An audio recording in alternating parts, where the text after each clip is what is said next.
Hello and welcome. You're watching the news. I'm Gargi Rawat. Praggnanandhaa may have lost the final of the World Chess Cup, but he's won hearts across the country. An exclusive interview coming up. Also, the Pragyan rover is working on schedule on the moon's surface. Find out what the ISRO chief has to say.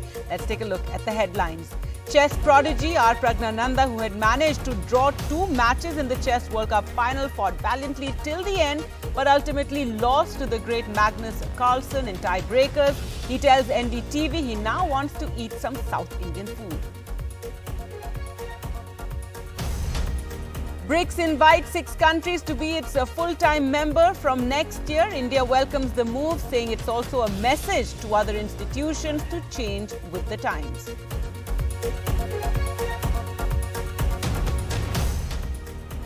ISRO says the Pragyan rover mobility operations have commenced and all activities are on schedule. As the ISRO chief tells NDTV, there are a huge amount of scientific possibilities on the moon's south pole.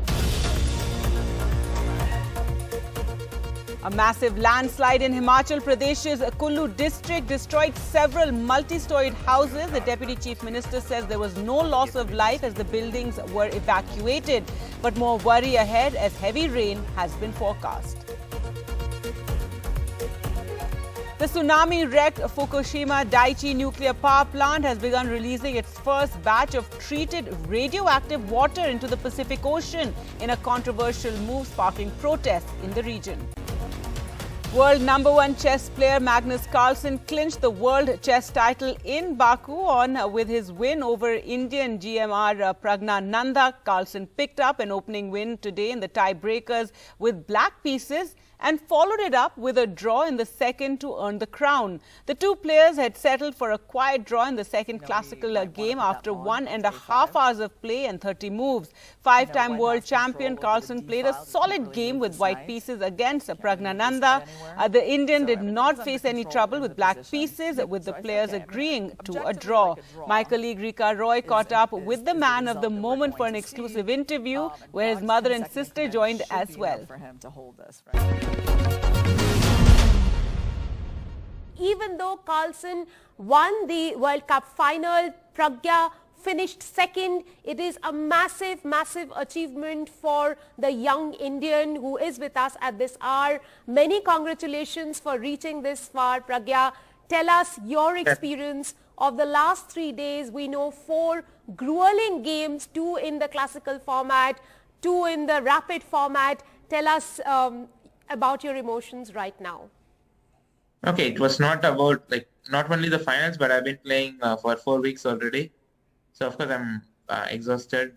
But yeah, to finish second in this such a strong event and also the prestigious one, yeah, it feels really good, and I feel like I've also played very, very good chess overall in the last 1 month. Pragya, even though the matches were grueling, we saw that there has been, a camaraderie that has developed between you and Magnus Carlsen. On the sidelines, you've been sharing a lot of light moments. Tell us a little bit about, the camaraderie between you and Magnus Carlsen and some of the, thoughts that both of you shared. No, it was just about discussing chess. He's the best player in the world, and I always try to, discuss about chess whenever I get opportunity with him. And we were playing in the same team 2 months back in Global Chess League. So yeah, I was trying to discuss about chess there as well. Well, Pragya, at this hour we also have your sister Vaishali, who has also been playing some magnificent chess with you. Vaishali, would you like to say anything to Pragya at this moment? He is listening to you.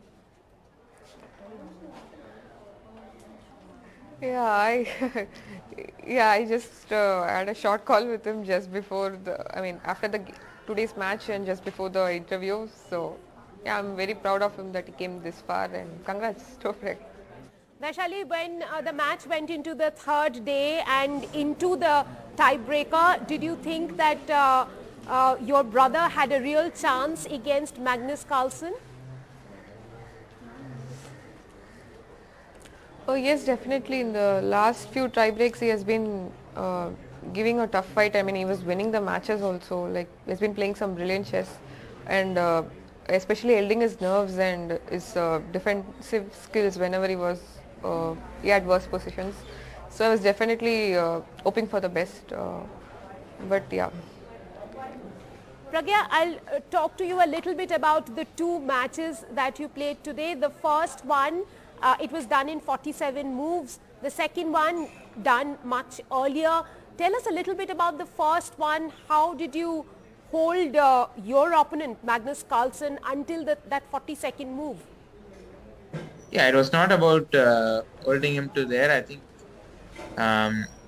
yeah, I had a good position, and then I kind of misplayed it. And yeah, whenever he gets a chance, he's always ruthless. And yeah, he was today as well. And I could have maybe defended a bit better, but it's always difficult. And I actually would like to request both Prag and Vaishali to speak about their mother. Gary Kasparov has been talking about Madam.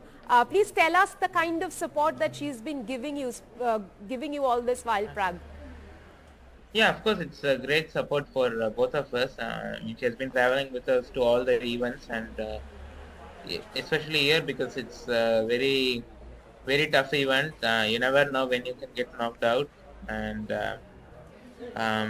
yeah, it has been 4 weeks since we are here. Yeah, she's been a huge support. All right, let's get you the latest on the Chandrayaan 3 mission, and ISRO's latest update on Pragyan rover says that all activities are on schedule and the rover mobility operations have started, which means the rover is moving on the moon's surface near the South Pole after exiting the Vikram lander last night. India became the first country to land a spacecraft near the moon's South Pole yesterday, and speaking to NDTV, ISRO chief S. Somanath said that the last 2 years we conducted tests. Space Research Organization was also hit hard by the COVID pandemic, but he says with a successful landing, a huge amount of scientific possibilities are now present on the South Pole. People are applauding. Let us all wait to hear from the Secretary, Department of Space and Chairman ISRO.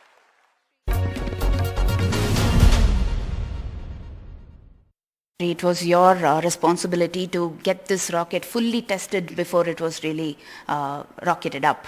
So what really went through your mind, the kind of challenges that you really faced, especially with COVID pandemic at that time, and also Chandrayaan 2 not really going as expected? See, we faced certain difficulties during those times. The COVID did really upset a little bit of our programs, but we were still launching rockets during that time. You would have watched that launching happen during COVID time. We devised new methods to connect remotely and work, and we could do at least 2 PSLV launches. But post-launch, post-COVID, we have back on track with our increased launching rates. This year itself, we have finished 7 launches, and we are continuing to have many, very interesting missions coming up. This time the GSLV Mark 3, the LVM3, has already done 2 commercial missions, and after that it is doing the Chandrayaan 3. The Chandrayaan 2 was done by the same vehicle during its first operational flight. So it is an exciting time. Now we are going to have a lot of new missions. The Aditya L1 is in the offing, the Gaganyaan related test vehicle flight is going to happen, INSAT 3DS is going to be launched, and we are going to have our X-ray polarimetry satellite launch, SSLV launch, like that. So also India is now, first on the map when it comes to exploring the uncharted territory, and that is the South Pole. What does this really mean for India, and how will the next 14 days pan out? How crucial is it? The entire instrumentation design of the Chandrayaan 3 is specifically for landing on South Pole or near to the South Pole, because the possibility of getting light for only 14 days exists, but there is huge amount of science possibilities in southern regions of the Chandrayaan, of the moon, compared to what has been till now explored on the equatorial region. So they are related to the presence of water in large quantities, and also presence of minerals and other things in better numbers. And this being not a so much illuminated zone, the potential of them to be retained there as compared to the equator, there could be lost. And there are many other physical processes which scientists were looking at on the creation of moon, its atmosphere, charged atmosphere, etc., are yet to be investigated. So it opens up. So our 5 of the important instruments on board the Vikram lander and the Pragyan rover are targeted towards those explorations. So everybody is congratulating you all over. And ISRO has released fresh images taken yesterday by the Vikram lander just before it touched down on the surface of the moon. So here's how the lander imager camera captured the moon's image just prior to touchdown. So this is from yesterday as the Vikram lander was getting closer to the moon and moon's surface and about to make that soft landing near the south pole of the moon. We're still awaiting visuals taken from the Praggnanandhaa rover, which is now moving on the moon's surface. That Praggnanandhaa rover rolled out yesterday out of the Vikram lander onto the moon's surface. So those official visuals are still awaited, but these are visuals yesterday just before the landing.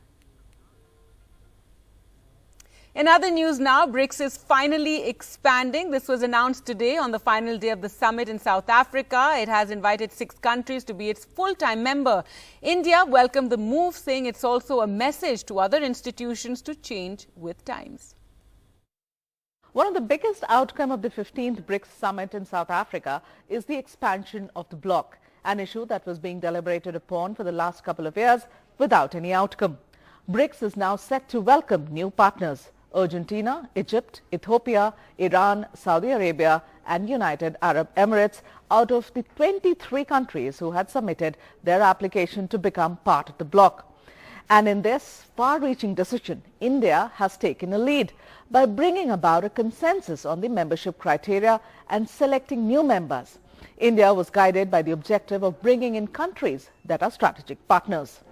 In this first in-person summit of the Brics in 4 years, the last being held in 2019, Prime Minister Modi highlighted before the member countries a few major achievements of India in recent years that is expected to propel us to one of the biggest economies in the world in near future. While India is already the fastest growing major economy in the world, it is expected to hit the 5 trillion mark by 2026-27 as per the IMF's forecast. PM spoke about how India has focused on public service delivery, good governance in the last decade and the remarkable use of UPI at all levels that has turned India into the country with the highest digital transaction in the world.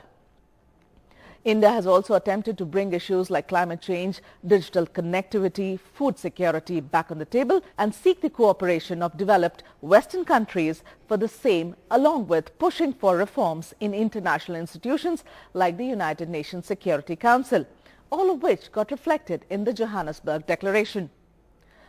Brics Summit has adopted the Johannesburg Declaration, Partnership for Inclusive Multilateralism, Fostering an Environment of Peace and Development, Partnership for Mutually Accepted Growth, Partnership for Sustainable Development, Deepening People-to-People Exchanges, Institutional Development, Support a Comprehensive Reform of the UNSC.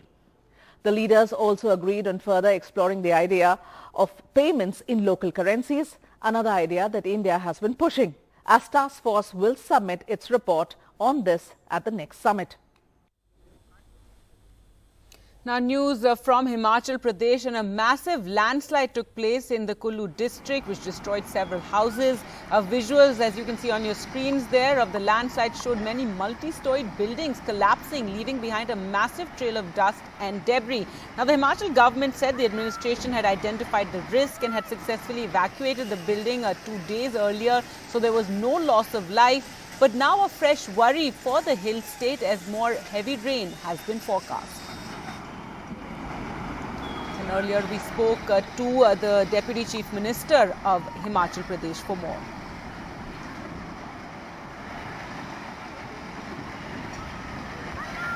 एक तो कल जो है और ये जो अब आनी की घटनाक्रम हुआ है, अब कुल्लू डिस्ट्रिक्ट में घूम के फिर कुल्लू पहुंच गया मसला। फर्स्ट राउंड में भी कुल्लू में बहुत भारी तबाही हुई थी।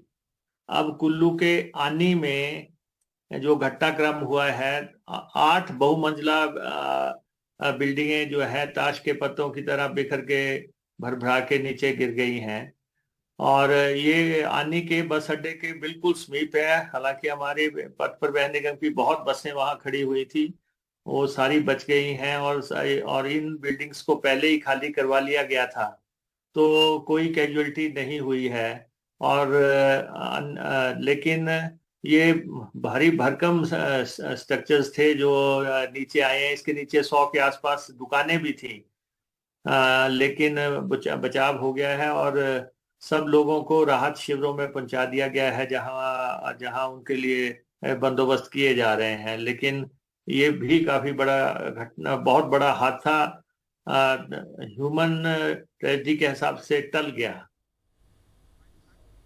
And with more rain forecast in Himachal Pradesh, the Indian Meteorological Department has said that people should be careful in Himachal as well as in Uttarakhand. Whatever sensitive areas are there should be avoided. अभी क्या update है मौसम को लेकर हिमाचल प्रदेश और उत्तराखंड के लिए? Past 24 hours में आज सुबह तक मैंने 8:30 बजे तक जो रिकॉर्ड किया गया रेनफॉल, इसमें वेरी हेवी रेनफॉल रिकॉर्ड किया गया है उत्तराखंड में और हिमाचल प्रदेश में। मैंने आज से कल और परसों 3 दिन में isolated heavy rainfall 7 to 11 centimetre expect किया जा सकता है हिमाचल प्रदेश में और उत्तराखंड में। इसके लिए लोग सावधान रहना चाहिए, कसस रहना चाहिए और ऐसे जो वल्नरेबल एरिया है उस एरिया को नहीं जाना चाहिए। और इसके साथ साथ अभी जैसे आप दिखाई दे रहा है कि बिहार, सेंट्रल वेस्ट बंगाल, असम, मेघालय, नागालैंड, मणिपुर, मिजोरम, त्रिपुरा, अरुणाचल प्रदेश, ये सभी एरिया में बारिश हो रहा है और ज़्यादा बारिश होने का उम्मीद है अगले 5 दिन तक। Now international news, and Russia's Yevgeny Prigozhin, the leader of the Wagner mercenary group which led an unsuccessful coup against Russian President Vladimir Putin, was reportedly killed in a plane crash. The Russian Civil Aviation Authority said that Yevgeny Prigozhin was on the list of passengers on the plane. The US president said he wasn't surprised.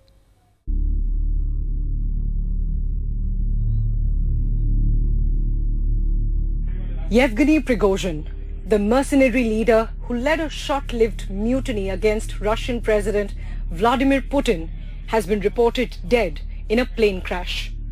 Russia's aviation agency has said that the Wagner Group chief was on board a private jet that crashed in the Tver region near Moscow, killing all 10 on board. No cause for the crash was announced, and the incident raised suspicions. Putin had denounced the June rebellion as treason, but the mercenary leader had escaped immediate retaliation after striking a deal with Kremlin to leave the country and move to Belarus. The Embraer plane, which reportedly carried Prigozhin, showed no sign of problems until a sudden drop in its final 30 seconds, according to flight tracking data. Within about 30 seconds, it plummeted more than 8,000 feet from its cruising altitude of 28,000 feet. According to reports, this type of a jet has a good safety record, with only one recorded accident in more than 20 years of service, and that was not related to mechanical failure. Prigozhin's allies quickly accused the Russian Defense Ministry of assassinating him. Grey Zone, a Telegram channel with more than 5 lakh subscribers linked to the Wagner Group, hailed him as a hero and a patriot. US President Joe Biden pointed a finger at Putin when asked whether the Russian president could be involved. While the reported death of Prigozhin doesn't come as a surprise, there are a few questions that need to be answered. Russia's investigative committee said that it has opened a criminal investigation into the plane crash that reportedly killed Prigozhin. The main investigation department of the Investigative Committee of the Russian Federation initiated a criminal case on the fact of an aviation accident in the Tver region on the grounds of a crime under Article 263 of the Criminal Code of the Russian Federation, violation of traffic safety rules and operation of air transport. Prigozhin enjoyed strong support in Russia. Soon after his demise, people were seen bringing flowers and candles to a makeshift memorial outside Wagner's office building in St. Petersburg. With Vishal Vivek, Bureau Report, NDTV. And the other big international news, which is concerning, Japan has begun its controversial discharge of treated wastewater from the Fukushima nuclear plant into the Pacific Ocean. This had been damaged by the tsunami many years ago, and this has sparked protests in the region as well as a retaliation from Beijing. China is the biggest buyer of seafood from Japan and has said it will block all such imports. Let's go across to Nayantara for more details. That's right, Gargi. Japan has started releasing nuclear wastewater from the Fukushima Daiichi nuclear plant into the Pacific Ocean. And let's remember, back in 2011, a massive tsunami had triggered one of the worst nuclear disasters in the world, which killed almost 20,000 people. And ever since, almost 1.5 million tons of radioactive water have accumulated. Now, Japan has been storing this water in these huge tankers for over 10 years now.